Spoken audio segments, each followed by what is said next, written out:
Let's go, boys. Woo! Let's go. Let's go, boys. Oh, I'm going to sneeze right at the intro. Do it. Oh, no. Let it go. God. Let it rip. Oh, God. I think it's going away. What is up, everybody? Welcome to the pregame show. Let's go. Live from the studio here at DNVR HQ. Nuggets, Clippers, game 2. Nuggets take game 1 in a thriller. I remember. Game 2, the stage is set. We're going to talk about adjustments. That's not the sidebar there. We're going to talk about adjustments. We're going to talk about toughness, something that returned to the Denver Nuggets is very important. And we're, of course, going to break down all the keys to this game. I got Harrison Wynn in the building. Fellas, happy to be here in the studio. We're going to have our first watch along from the studio tonight. We got curious to see how it goes. Avs and Nuggets at the exact This is a same time. ridiculous night. Very ridiculous. In DNVR sports history. So we have a packed bar, and we are back here in the studio. D-Lanco's here. It's not the last one we're going to have either. Like, No, not at all. I don't understand. Not Like, at all. how does this happen? Like, how can they make so don't know. little? I mean, what are they doing? It's like the schedule for the NBA. They forget about the Denver Nuggets, and then you're There's like, only- oh, we there's got only it. like- The Avs can't deal with that same thing in the NHL. How? though. Yeah, but how many cities have 2 teams in the playoffs like this? Almost nobody. And how many are owned by the same guy? You would Kroenke think couldn't make Stan a call? Kroenke would have a little Couldn't pull in make this. one call. A lot of role players on the panel, only one superstar. Superstar Dev. If you guys are like wondering where we are, I don't even know. Dev did not know I the studio literally- existed until We a all minute found ago. out at the same time. You guys probably found out before me. This was crazy. This is crazy. Factually correct. That is exactly what happened. Very excited for this pregame show. Very excited for this game. It didn't get enough time to digest it. I almost feel like it came too quickly. Really? Nobody else feel that way? What do you mean? Oh, this game? Yeah, because I'm just saying it was Saturday, and then You need Sunday, another off day? Sunday was like a throwaway day. You know, What did you do? You just like hung out? I went birding. Oh, wow. Birding. Yeah, we went birding. Where'd you go? Just around the ponds. The ponds. Yeah, you saw some. The assets are Various, back. various ponds. Yeah, they're around the ponds. The ponds, don't you know? The Nuggets are back at Ball Arena, though, for game 2. They've got the upper hand. Tonight, we could get reckless if the Nuggets get a win. What do you have for Oh, us? baby. Well, there was only one guy who appeared on the injury report. New addition, Aaron Gordon, with that calf injury management. But he is good. He is playing tonight, and it is regular starters for the Nuggets. Jamal Murray, Christian Brown, Michael Porter, Aaron Gordon, and Nikola Jokić, of course. No injuries for the Clippers either, so both teams still at full strength. You know, it'll be interesting to see if there are any rotation changes, but both teams have everybody to work with tonight. Aaron Gordon being on the injury report sucks, though. We're one game in. And Yeah. I have not thought about his calf strain until he popped up on it. Right. Because he looks so dominant. Right. He looked springy. He had that dunk. He did have that I mean, dunk. the defense on Kawhi was where it needed to be. Kawhi was pretty non-impactful in that game 1, it felt like, for most of it. So AG did his job. I didn't think about it at all during the game, you know. Yeah. But it's also why you have to take care of things early. The Nuggets get 3 days off. They don't play again until Thursday. So you do get a nice little break.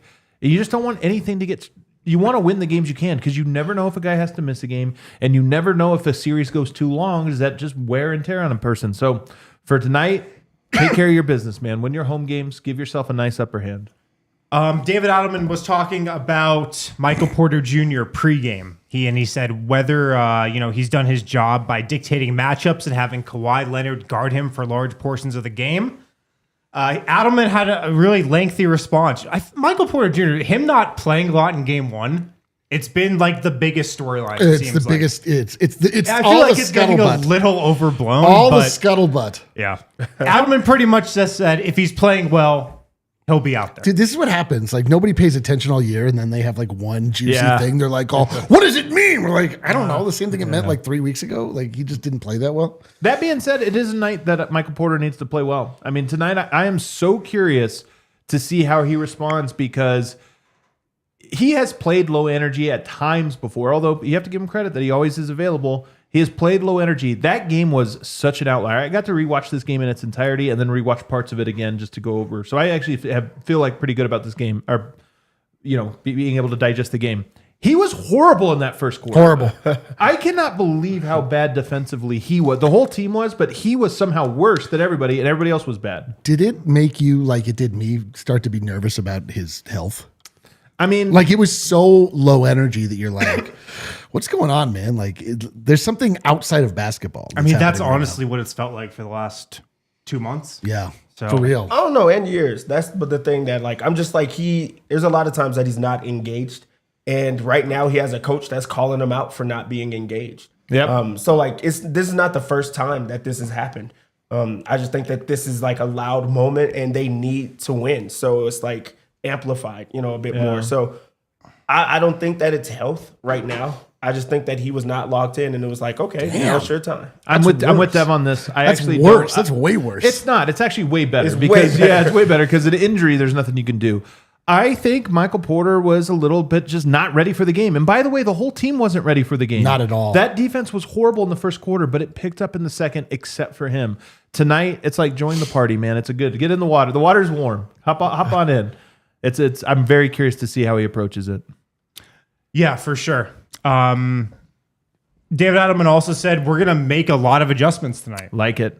They, of course, came out with that first quarter defense. That did not go great.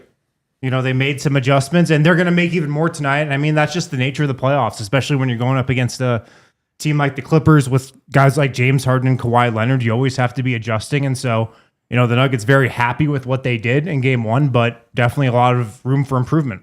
Yeah. You got more Adelman notes? Go for it. Well, I was going to bring up another thing he said in the pregame that I thought was really interesting. I find him so interesting when he talks. We're going to throw some things out there, change matchups, change coverages. Some may work, some may not. I love that he is so process oriented with this kind of stuff about like, these are the details. This is our theory going in, but we're going to learn along the way. And then he said this line that I just thought he gives insight into how he thinks. Some adjustments are not about it being a good coverage.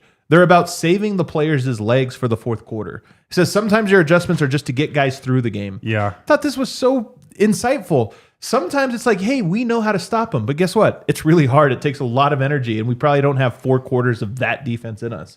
So we'll play some coverages that are solely designed so that we can throw our haymaker in the fourth.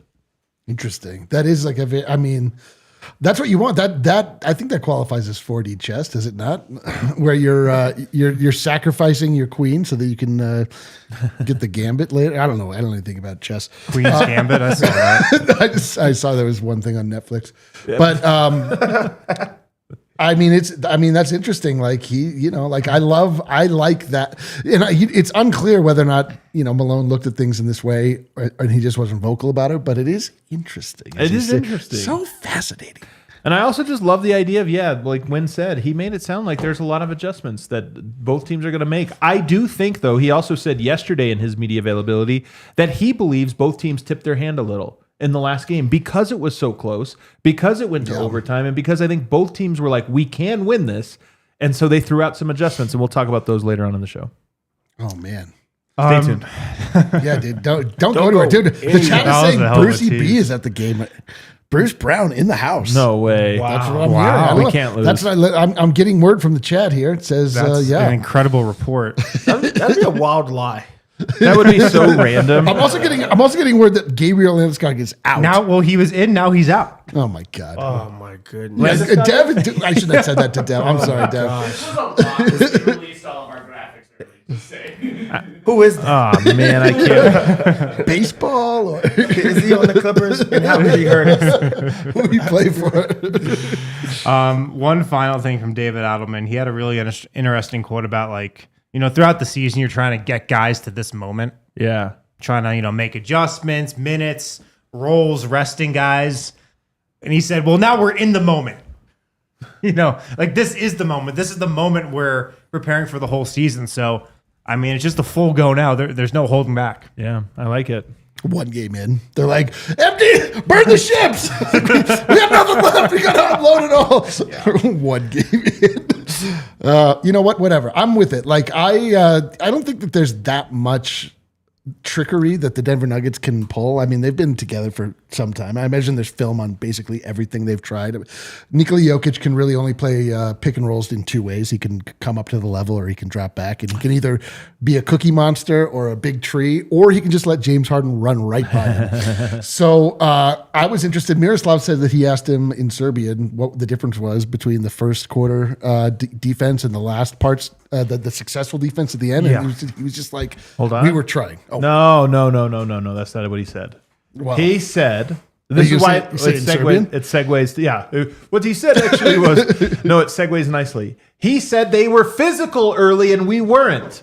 And it took them a quarter and a half to get physical, which brings me to our second topic here, which is I've long on this show talked about how connection was the thing, that when Denver found connection, they won a championship. And I was true, but only half true. There was a second piece of why the 2023 Denver Nuggets were different from every other one and were able to pull it off. And that was, they were also the toughest team in the NBA that year. Yep. They were the toughest team. Miami might have been their equals in toughness, and that's why they made it out of the East, even though they played against better teams, the more talented teams, but nobody was tougher than them. And then they come to Denver and they're like, well, we'll out-tough them again. And Denver was like, no, you won't. We're both equally as tough, but our team is more skilled, more talented. I keep saying, I want to see Denver play connected. I want to see them play connected. We saw a little bit of it, honestly, in this game. They played pretty connected in the second half. But what we saw was the toughness. That was the toughest Denver has looked all year by far. Yeah. And more importantly, they out-toughed the Clippers. Those second chance points, those deflections, Jamal Murray poking the ball out, that was toughness. People don't think toughness is like fouling guys hard or being just a dick. No, there's mental toughness. I think that's What's that? that's. I mean, toughness. I just think about people being a dick. Yeah. But I'm saying there's a mental toughness too of like Westbrook made it when it mattered. Christian Brown made it when it mattered. Everybody got deflections and steals and rebounds, second chance points when it matters. Denver won that game because they were tougher than the Clippers. And I haven't seen that Nuggets team, honestly, since the 2023 playoffs. For sure. That's like why that's been their calling, is like fighting back, like through adversity. That's why they lead, the NBA in those comeback wins. And it takes you back to like when they won the championship. Bro. They were never out of any game. That was when they came back from those 3-1 deficits. They were never out of any game. And that's like responding. The Clippers punched early and hard, and Denver was like, okay, like let us settle down and we're going to figure it out. And that's the toughness that you're talking about. So it is mental as well as physical. And then they put the people in there that have that mental edge, that have that physicality. When you make a switch like a Russell Westbrook, he's not the player that you put out there for like X's and O's. It's like, okay, is he going to mess this game up? Is he going to change the impact? Like, is he going to impact this game? And he did that, and everybody else like followed suit. Yep. Even though it was like one play, the Peyton Watson, when he got the crowd into it, it changed that moment. Even though that was such a small play, it was like, we're here, we're going to respond. So, yeah, I mean, I think that it is that edge. I love the idea that Russell Westbrook's play is diagrammed up. It's X's and O's. They're like, all right, so you're here, and then you just go straight for the rim. You missed the layup. Do you understand me? Missed the layup. But then push somebody else over on the way there. Show them that you're there. I imagine as he grabbed every offensive rebound he grabbed in that fourth quarter overtime, he just screamed, I want it more, to whoever was guarding him. Because that's all it was. Chris Dunn. All it was. Hit Chris Dunn a foot in front of Russell Westbrook. Guess who was first to it? Him. He wanted it more. Oh, yeah. Dude, I don't understand. I needed to develop a hunger like Russell Westbrook has in his life. I know. Imagine how good we'd be at podcasting. Oh, my. If we wanted it like Russell I know. Westbrook did, We just we'd be don't want like, it that we're doing a much. 24-hour stream every day. What you mean you tired, Kale? Fire it up. He's like, it's 2 a.m. Fire it up. Fire it up. They actually want me to go get a fire. It's so crazy. My arms are tired. But they got to bring it tonight, and this is why I think MPJ stood out so much. Is everybody somehow got the memo? Like we talk about awake the beast, right? There was like the beast was awoken for everybody but Mike, who was kind of Well, like the beast awoke in the second quarter. It kind of true. Yeah. Dude, kind of true. Actually, if you go through the numbers, because I got so annoyed today. You listen to all the pods. Oh, there was some really pods. bad. There were some takes today that I was like, you gotta be kidding me. People kept saying Denver was horrible defensively in the first half. I was like, no, they were not. No, they were not. They allowed 8 points from the 8.5 minute mark of the second quarter till halftime. They scored 18 points total in that and second they had quarter. 10 of them in 2.5 minutes. And then they had 8 the rest of the way. Denver was bad for 14.5 minutes defensively, but after that they flipped the switch. Pods, they flipped it. The pods were very annoying to me too because they were just like, man, the Clippers had all these turnovers. It's like they were stolen. I know, it was just like it's accepted that the Clippers just lost the game because of the turnovers. They're just like, oh, the 20 turnovers, they lost. That's Right, that's what happens. Once you you know? enforce those. I know. But, hey, it just happened, man. They lost. That's By the way, Kale, do you have Brucey B, the photo here? Oh, you already did. Okay, I didn't see it. We didn't get to see it, but talk about that. I wanted to see this. I know. bring it back up, Kale. Fire it up Come again, on. Kale. Fire Fire it it up, up, Kale. I dude. need to Fire it up. experience Get it this. back up here. I didn't find it. Where did it go? Like, pulled it up and then I closed it. I thought we just had it up. I thought we had it up. Kale, you gotta want it more than that, Kale. Do you want it? I need some Mamba mentality Kale, do right you want now. it? There he is. And Look he at has Brucey on B. The cowboy, well, of course. Too. Oh, man. Bro, he sees some miles since This dude's a troll. last he was here. He's been down a dusty trail. A That little bit. is- Those eyes have some He looks like bags Freddy underneath. Krueger. Wow, like, it's a little far, but he's seen some stuff since last we saw him. Let's talk real quickly about some adjustments here, guys, because there are two things that I thought were especially interesting from this game that are going to matter here. Number one, Russell Westbrook closing at the end. I would not be surprised if he closed again tonight. MPJ has to bring it, and if he makes shots, I do think he'll get another chance. I don't think this is like he is closing every game. But I will say that I think it makes sense in the series because the series is going to come down to rebounding, toughness, defense, and Russ is the better option here. But here's what's interesting. When I say teams tip their hand, they started ignoring Russ in the late fourth quarter and throughout overtime, and sending Chris Dunn just completely off him to trap Jamal. Way off. So there was 2 players on Jamal, 1 on Jokic, and that only left 2 players to cover 3. Denver did a decent job on the fly of just like, well, there's a vulnerability for rebounding, so let's rebound 3 versus 2. That's why they got so many of them. But I think, actually, I feel certain, and David Adelman even reiterated it, that yesterday's practice was a lot about, well, if they do that, here's what we're going to do. We're giving an elite point guard in Russell Westbrook 3-on-2. They will be able to get it. So tonight, that's one of the things I'm most interested in. If Russ closes, how efficiently does Denver attack that 3-on-2 situation? Because I have a feeling they should be able to attack it quite well. If they do that same thing that they did last game, Jokic is going to eat that up. It was just him getting at the high post, Jokic and he figured could it just out. go straight They all figured to it Westbrook on the corner 3, and you knock that down. But they started to get smart. You know, they put Westbrook at the high post. He's never at that spot, and that it threw a wrinkle in the defense because now they're trying to adjust and now they're trying to shift. You can't put a shooter over there. So he could either go and finish it at the rim or he could shoot the mid-range, jumper, but it gives them different options that they did not have. But I do expect them to go with the Russell Westbrook because I think that the Clippers have been trying to study on how we're going to defend that. I think that'll play right into their hand. Yeah. Yeah. I mean, the thing that I just can't get past is how the Nuggets, I've said this 800 times. To me, it's very impactful. They won every quarter except for the first. Yep. Every single one. And they obviously dug themselves such a hole that it was still only a 2-point game after that was the case. But you can't tell. I mean, they figured out some things as the game went on. And at the end, I mean, I just felt like I was just watching the Nuggets versus the Clippers. It felt very Familiar. Very familiar. Old pair of shoes. Let me give you another one, though, here, and that was AG had a great game. Not a coincidence. I think part of both team strategy, they wanted Harden to guard. They have to put Harden somewhere. We're going to stick him on Aaron Gordon. Somebody had to guard Aaron Gordon. He has the girth, at least in theory. And Denver did not fall into the trap that so many teams do, which is, let's post him up. They're too little. Let's just post him up. Yeah. Instead, they got very creative on how to attack him.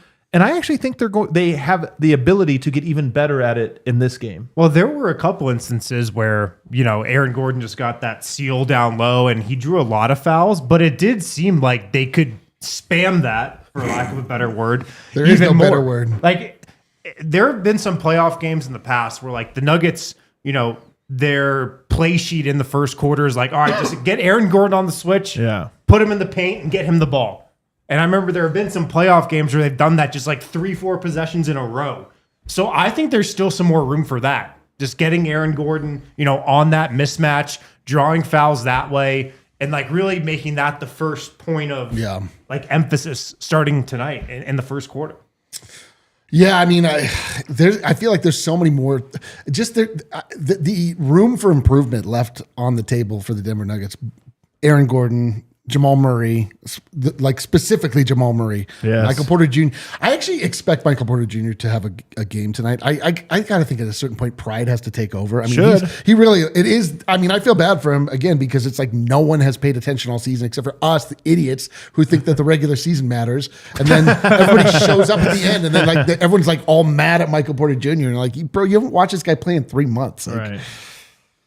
So I think that the foul trouble was not a coincidence, and I think that Aaron Gordon, there's something there where you always wonder, does the other team have a good answer for this? And I don't think they do. It doesn't mean that they're going to lose. It just means that there's not like a simple adjustment like, oh, we had Harden on HG, we got to move him over now.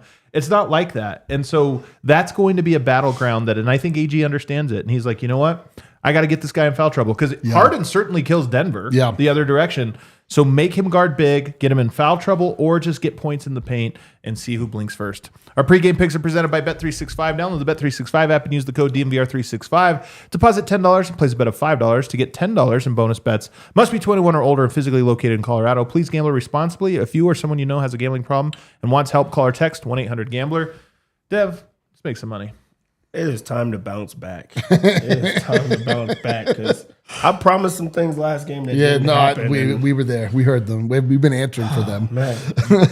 But today is the day. Bet365, they hooking us up today. The Nuggets come into this game as 1-point underdogs. Really? What? Underdogs. Whoa. At home? That is disrespectful, Bet365. Is there something we don't know? They're We're going to go with disrespecting Nuggets. Denver. We're going to go Nuggets money line. Okay. They're going to win the game. I mean, right. we're rooting for it. We're going to be all here. We're Hell all going to yeah, we celebrate are. that win. It's going to be high fives around the table. Like, what the hell is this line? Did they not watch game one? What do you think Probably is driving not. that? What is driving that? Is it they all listen to the pods? It's probably Is the that what it is? turnover. No, they probably listened to the pods. They listened to They the were like pods. the 20 turnovers. That's not going to happen Actually, you again. have an That's old why they line. lost. Mine shows Nuggets favored, so the smart money came in late. Just change Yeah. then. The second Dev said it. Yeah, it flipped. Well, we're going Nuggets money line regardless. We're Okay. going Nuggets money line. I'm going to go over 218. In this last game, we saw that these teams like can slow it down and try to read each other, but they also started going on scoring runs, and I think that came later in the game, at least for Denver. I do think that they're going to score a lot more than they did last time. You have to take advantage of like these super low lines, especially against this Denver team. So let's go over 218. For the Clippers side, Harden has the ball a ton and is forced to score in this series. Nuggets is kind of playing right into their hands. They're wanting Harden to be the one that's shooting it every single time instead of doing what he does best. I think that he adjusts in this game. He naturally wants to pass, and he has other scorers on the team that did not get going because he was scoring so much. So I'm going to go over 9.5 assists. It's just too low for him. He got this last game with scoring a lot. So I think that this is a game that he tries to focus on getting others involved. Good point from the chat. Maybe it's because Mark Davis is reffing tonight. That's smart. That is smart. He hates Jokic. I'm going to go dude. over Hate him. Zubac, 29.5 points plus rebounds. He was dealing in game one, and he has been the entire season. The Clippers just randomly decide to go away from him at various times, and that's been their MO every single game. He scores with ease, that push shot with either hand and cleans up the glass, so you could just do a little bit of both. For the Nuggets side of things, Thank wake God. up. Wake up. Wake up, everybody. I refuse to go Michael Porter Jr. on this 3-point bet. I just can't go there. You don't know what you're getting. So let's go somewhere else. Let's go with Jokic over 1.5 3-pointers. Ooh, I love that one. I'm taking it. Yeah. I just think that they're going to He's try gonna to take at space least the 4. floor. He's going to take some shots, like a bit more than he did in that first game. And I think that he knocks them down. So give me I the agree. over 1.5 3-pointers. I like that. What I will say is this is the lowest we've ever got Michael Porter Jr. 3-pointers. So if you're like a person that believes he's going to respond, it's over 1.5. So Michael Porter Truther. Brendan Vogt. Haven't heard from Michael Porter Truther in a bit. If I'm Michael Porter Truther, I'm seething over the last couple days. Like, Dude, I mean, he's probably seething so bad he can't even super chat. I'm more of a truther about Michael Porter Jr. than the treatment he's gotten over the last couple days. Michael Porter Jr. got called out in that last game for not being locked in. And you know how you prove that sorry, you're locked in? What's him getting called out for not being locked in? Like I said, there's been a lot of chatter. Michael Porter. By was he Jokic. not locked? He was not called out by Jokic. He was kind of. No, he was not. Somebody asked Jokic, how do you get Michael Porter Jr. to lock in? But I'm sorry, like, was he not locked in on the floor, on the bench? Like, what is the narrative? Or what actually happened? Probably on defense. It was defense. Yeah, I think it was defense, but kinda like floating. it feels to me like a narrative is being spun that like, oh, he wasn't locked in on the bench, he wasn't engaged with the team. I just feel like he was bad on the court. He was just bad. He was just bad. Okay, but he was sorry, not damn. Sorry. Let's just go with let's I've go been listening to a lot of pods. Dude, stay off the pods, man. let's go over 5.5 rebounds for Michael Porter Jr. He could clear this in the first half, and you have to show that you're locked in, as Harrison talked about. Brown was not that active on the boards in the last one, and that's just not like him. I think he corrects that, and he's impactful on the glass. 4.5 rebounds is just too low for him. I also love his scoring in this one, and I think he was a bit overwhelmed early on, just trying to settle in defensively on Harden, and then it started to slow down. So I'm going to go over 16.5 points plus rebounds for him. Okay. I love that line. I really do. It's just way too low for him. Westbrook is a player that the Nuggets will need to impact the game, and that's exactly what he'll do. He said he's there to fuck shit up, and I'm gonna tell you, a lot of people believe that he does report that. from the studio. I think he scores at least 10 points, so let's just get the over on that. Yeah. Jokic scored 29 points last game, and he took like 24 shots, so we saw something that he really likes there. I'm gonna go over 27.5 points for the big fella. Our defensive bet is Christian Brown over 1.5 stocks, and the lock. We're going right back to the well. Dang. They would have never given you prime MJ under 20. They just Never. wouldn't have done do that. it. Okay, he hasn't been MJ, but also he's been aggressive in that last game, and he was very comfortable. He did not feel done at all. He just missed some shots. For sure. But he took a ton of shots, and he's playing a lot of minutes. I think that he's going to go right back to just trying to score on them. Go get your money, man. Go get your money. Go get it, baby. I like it. Do you have anything? I was thinking about it. Want to get a little crazy? I like the Jokic threes a lot. Yeah, I like that one a lot. I feel like Peyton Watson's gonna have 2 huge blocks. I think, I could see that. I kind of feel like 2 monster blocks. I kind of feel like paying for what I want to have happen. Yeah. You know, the thing That's like what we do, yeah. just That's what we're paying doing. tribute into the universe. Yeah, Like, exactly it's what we like do. it's like I do that. You know it's what, I like might throwing go a with bet Peyton, into but- a wishing well. And I What think is I'm going to bet on Michael Over Porter 1.5 threes. blocks? Like I'm just going to do it. I don't It's care. over 1.5. What do I care? What do I care? I'm rich. I can do whatever I want. Take that, everybody. All right, what do we got? Oh, man, look at my feet coming through here.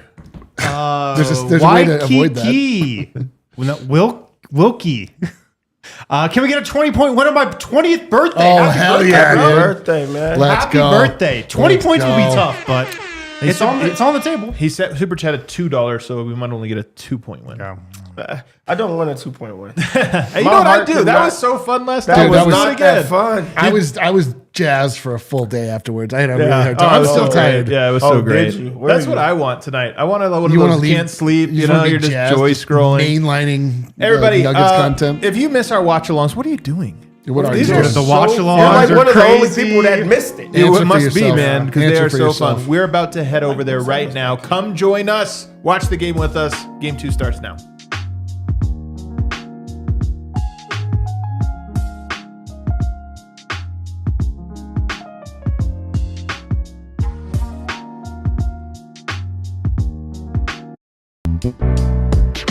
We all silly like the mayor.